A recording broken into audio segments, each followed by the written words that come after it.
Salam qızlar, xoş gördük hər kəsi. Necəsiz? Güman edirəm yaxşısınız. Bu dəfəki vlog biraz tez bazardı, amma çalışacağım bundan sonraki vloglar daha gözəl çəkim siz üçün. Yəni bu dəfəlik yola verin. Sadəcə dedim ki, bir şey çəkim qoyum bugünlük həyatımdan. Qızlar, bildiyiniz kimi biz kiraya köçdüyümüzə görə, evimizə təmir keçdiyinə görə mən məcbur ütü masası gətirməmişəm və kravatın üzərində ütüləməyə başlayıram. Yəni bilirəm, soruşacaqsınız ki, niyə orada ütülürsən? Yəni buna da şükür, hər şeyə bir çarə var. Bilmirəm, siz ütü işlərini sevirsiniz yoxsa yox. Biz elə bilirik ki, ütü təkcə qırışları açmaq üçündür. Amma əslində ən böyük faydası gigiyenadır. Bildiyiniz kimi yuyucu tozlar bütün bakteriyaları öldürmür. Amma buxardır, yüksək istilikdir, paltardakı bütün mikrob və paltarları demək olar tamamilə yox edir. Bir də ki, qızlar, bilirdiniz kimi paltar yumada lifləri sıxılır və forması pozulur. Ütülədikdə isə parça lifləri yumuşalır və öz təbii formasına qayıdır. Yəni düzgün ütülənən paltar forması daha uzun müddət qoruyur və köhnəlmir. Bir də ütü ütüləyəndə o rütubət olur, şkafdan çıxaranda xüsusi bəzən paltarlar.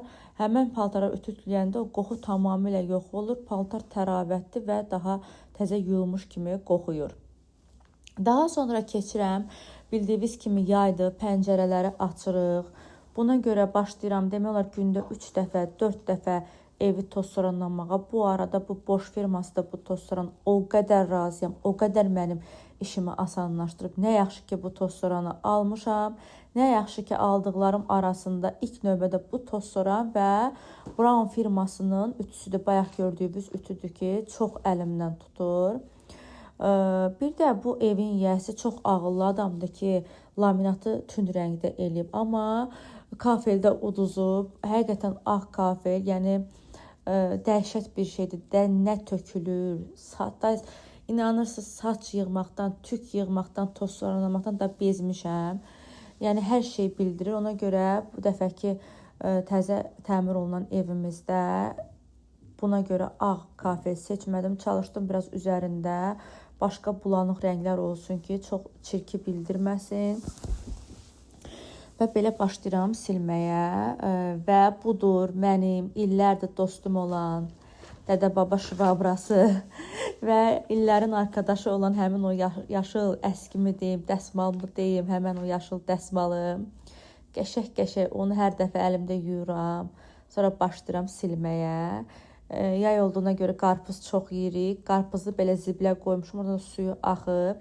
Düzdür, videoda yaxşı çəkəmirəm, amma qəşək onu silirəm və budur evin son halı. Sonra qışqıra başlayıram günlük rutinimiz olan uşağa dərs oxutmağa və gecə gəlir uşaqlar telefona baxmasın deyə hər dəfə çölə çıxardıram.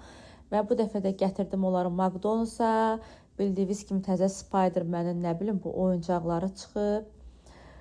Qızım özünü öldürür ki, mənə ondan al. Nəysə bu gicgicə iquşkalardan yenə alırıq və yollanırıq Yasamal parkına. Burada da qəşək bir çay içirik. Biraz uşaqlar əylənirlər. Daha sonra qayıdıram evə. Yolda da gələndə qəşək bir mahnı qoyuram. O qədər beynim dincəlir. Gecələr maşın sürməyə əsasən də yol boş olanda o qədər sevirəm. Elə bil ki, bütün əsəbim, stresim hamısı orada gedir də. Yəni çox xoşuma gəlir. Gündüzdür ümumiyyətlə çölə çıxmaq istəmirəm probkaya görə və gəlib çatıram evimizə. Təbii ki, günlük rutin olaraq hər gün uşaqları çimizdirirəm, saçlarını qururam. Burada da Fatih həyatı ilə cəbəlləşir. İmkan vermir saçlarını təmizləyim, quruluyum. Sonra daha sonra keçirəm qıza. Mənim bugünlük vloqum burada bitir. Xahiş edirəm kanala abunə olun və rəy yazmağı unutmayın.